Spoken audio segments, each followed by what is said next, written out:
कुछ और बड़ी खबरों का रुख कर लेते हैं और जो बड़ी खबर है वो हूती के बड़े हमले से जुड़ी हुई है। लाल सागर और हिंद महासागर में हूती ने किया है बड़ा हमला। हूती विद्रोहियों ने 2 जहाजों को निशाना बनाया। हूती विद्रोही ने 2 जहाजों को निशाना बनाया। अमेरिका की नौसेना ने इस हमले की पुष्टि की है। जहाजों को मामूली नुकसान पहुंचा है, अमेरिका का बयान। गाजा पर इजरायल के हमले के विरोध में हूती विद्रोहियों का ये हमला है। गाजा पर जिस तरीके से इजरायल एक के बाद एक हमला कर रहा है, अभी हाल ही में उसने हमला किया जिसमें 100 से ज्यादा लोगों की जान चली गई है। वो सबसे पुराना रिफ्यूजी कैंप जहां पर लोग खुद को सुरक्षित महसूस कर रहे थे। ऐसे में गाजा पर इजरायल के हमलों को देखते हुए लाल सागर हिंद महासागर में हूती ने किया बड़ा हमला, जहां पर हूती विद्रोहियों ने जहाज को निशाना बनाया। हालांकि अमेरिका ने इस बात की पुष्टि की है कि हमला हुआ है, लेकिन हाँ, जहाजों को मामूली नुकसान पहुंचा है, ये भी अमेरिकी सेना की तरफ से कहा गया। लाल सागर और हिंद महासागर में 2 जहाज़ों को हूती विद्रोहियों ने निशाना बनाया है। हूती विद्रोही जो कि हिजबुल्लाह के साथ मिलकर इजराइल के खिलाफ बमबारी या हमलों में शामिल रहते हैं, लिहाजा लाल सागर के इस इलाके से गुजरने वाले जहाज़ों पर हमला करके उन्होंने अमेरिका को भी चेतावनी दी है और साथ ही इजराइल को भी धमकाया है। क्योंकि गाजा में जिस तरीके से इजरायली सेना अटैक कर रही है, जमीन से लेकर आसमान तक जो तबाही अभी देखने को मिल रही है, उसके बाद गाजा में बेमौत लोग मारे जा रहे हैं। छोटे मासूम बच्चों के शव जब सामने आते हैं तो कलेजा चिर जाता है। दुनिया भर की निगाहें उन तस्वीरों पर हैं, लेकिन हूती विद्रोही जो लगातार इजरायल को इसका जवाब देने की कोशिश में रहते हैं। गाजा पर इजरायल के हमले से गुस्से में हूती विद्रोही, और ऐसे में लाल सागर हिंद महासागर में कोशिश हूती विद्रोहियों ने की। 2 जहाजों को निशाना बनाया गया। अमेरिका की सेना ने इस हमले की पुष्टि की है। हालांकि अमेरिकी सेना ने यह भी कहा कि इन जहाजों को मामूली नुकसान पहुंचा है, इससे ज्यादा कुछ नुकसान की खबर नहीं है। हूती विद्रोहियों ने इससे पहले भी इस तरह की कोशिशें की हैं और अब हम देख रहे हैं किस तरीके से गाजा में जब हजारों लोगों की जान जा चुकी है, इजरायल की तरफ से कह दिया गया है पीछे नहीं हटना है। बेंजामिन नेतन्याहू आईडीएफ को यानी कि इजरायल डिफेंस फोर्स को पीछे हटाने के लिए तैयार नहीं, और नतीजा अब ये है, बेंजामिन नेतन्याहू कह रहे हैं जब तक हमास का खात्मा नहीं होगा हमले जारी रहेंगे। और गाजा में लगातार आम लोग इसमें मारे जा रहे हैं और उसी का विरोध हूती विद्रोहियों ने किया है और किया है एक और हमला।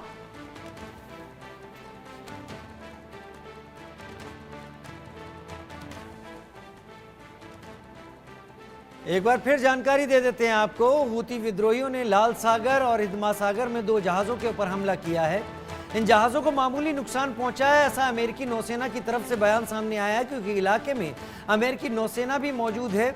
ये इलाका काफ़ी ज़्यादा वोलेटाइल है, क्योंकि यहाँ पर पिछले कुछ दिनों से इसी समुद्र के एक हिस्से में इजराइल से लगी हुई सीमा, जहां पर फ़िलिस्तीन की ज़मीन है, वहां पर गाज़ा में लगातार लड़ाई चल रही है। और इस बीच हूती और हिजबुल्लाह की तरफ से इजराइल पर भी हमले किए जा रहे हैं, लेकिन अमेरिका को भी एक चेतावनी देने के तौर पर इस हमले को देखा जा रहा है। अमेरिका ने इसे नोटिस भी किया है और अमेरिका ने इसको कन्फर्म भी किया है कि हूती विद्रोहियों ने 2 जहाज़ों को यहाँ निशाना बनाया है।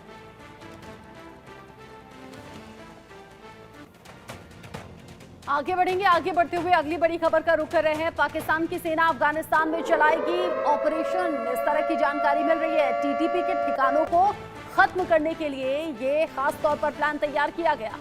पाकिस्तान ने नए आतंकवाद विरोधी अभियान को मंजूरी दे दी है। तहरीक तालिबान पाकिस्तान यानी टीटीपी के खिलाफ पाकिस्तान की सेना अफगानिस्तान में ये ऑपरेशन चलाएगी। अफगानिस्तान और पाकिस्तान के बीच वेस्टर्न फ्रंट पर हालात नाजुक बने हुए हैं।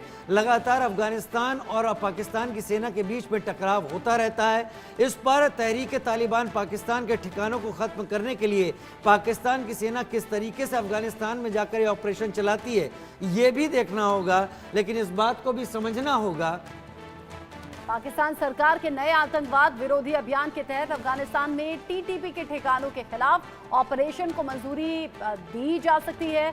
ऐसे में खुरासान डायरी ने एक उच्च पदस्थ पदाधिकारी पाकिस्तानी अधिकारी के हवाले से जानकारी दी है। अधिकारी ने नाम न बताने की शर्त पर कहा कि पाकिस्तान सरकार सीमा पार आतंकवादी ठिकानों का पीछा करने और उन्हें अब खत्म करने में संकोच नहीं करेगी। शनिवार को पाकिस्तान के प्रधानमंत्री शहबाज शरीफ ने नेशनल एक्शन कमेटी की बैठक में इस आतंकवाद के खिलाफ देशव्यापी अभियान चलाने को मंजूरी दी थी। इसे ऑपरेशन अज़्म इस्तेहकाम नाम दिया गया है। इसके तहत उत्तरी वजीरिस्तान को लेकर बलूचिस्तान तक चरमपंथ के खिलाफ अभियान चलाया जाएगा। इस बैठक में पाकिस्तानी सेना प्रमुख आसिम मुनीर के साथ ही सभी राज्यों के मुख्यमंत्री और वरिष्ठ अधिकारी भी शामिल थे। पाकिस्तान अब जान गया है आतंक ने ही उसे खोखला किया है। पाकिस्तान जान गया है कि आतंक पर उसने बड़ा इन्वेस्टमेंट किया जो कि अब उसे कंगाली के रास्ते पर ले आया है। उसके हाथ में कटोरा थमा दिया है और इसीलिए अपने ही पाले गए आतंक को अब खत्म करने की कोशिश में पाकिस्तान दिख रहा है। हालांकि ये वाकई में असल में कोशिश है या महज एक दिखावा है दुनिया के सामने, ये भी देखना आगे आने वाले वक्त में दिलचस्प रहेगा। एक वक्त था जब तहरीक तालिबान पाकिस्तान को लेकर पाकिस्तान ने एक टर्म गढ़ा था गुड तालिबान और बैड तालिबान का, गुड टेररिज्म या बैड टेररिज्म का, और अब उसी टीटीपी के खिलाफ पाकिस्तान को अपना ऑपरेशन चलाने के लिए मजबूर होना पड़ रहा है। आगे बढ़ते हुए अगली बड़ी खबर का रुख कर लेते हैं। जो अगली बड़ी खबर है वो गाजा से जुड़ी हुई है। गाजा पर इजरायल ने किया है बड़ा हमला। गाजा में फिलिस्तीनियों पर इजरायल का कहर एक बार फिर से टूटा। गाजा के सबसे पुराने शरणार्थी शिविर पर हमला हुआ। हमले में तबाह हुए रिफ्यूजी कैंप। पिछले साल से गाजा पर इजरायल की ये कार्रवाई जारी है। 6 महीने से ज्यादा का वक्त हो गया है और अब भीषण हवाई हमले में 100 से ज्यादा लोगों की जान गई है। दिक्कत इस बात की है, लगातार इस तरह की तस्वीरें गाजा से सामने आ रही हैं जहां आम लोगों को निशाना बनाया जा रहा है। छोटे मासूम बच्चों के शव भी इस मलबे से निकल रहे हैं। बड़ी खबर इस वक्त इजराइल और गाजा के बीच 7 अक्टूबर 2023 जब हमास ने इजराइल पर हमला किया, 1200 से ज़्यादा फिलिस्तीनियों की हत्या कर दी। उसके बाद इजराइल लगातार जब तक हमास का खात्मा नहीं होता, जैसा कि बेंजामिन नेतन्याहू का कहना है, तब तक वो इस जंग को जारी रखेंगे और अलग अलग जगहों पर हमले कर रहे हैं। अब इस ताज़ा हमले में रिफ्यूजी कैंप तबाह हो गए, कई लोगों की यहाँ पर मौत हुई है। पिछले साल से ये हमले जारी हैं। अभी हाल ही में जो ताज़ा हमला हुआ है वो हवाई हमला है।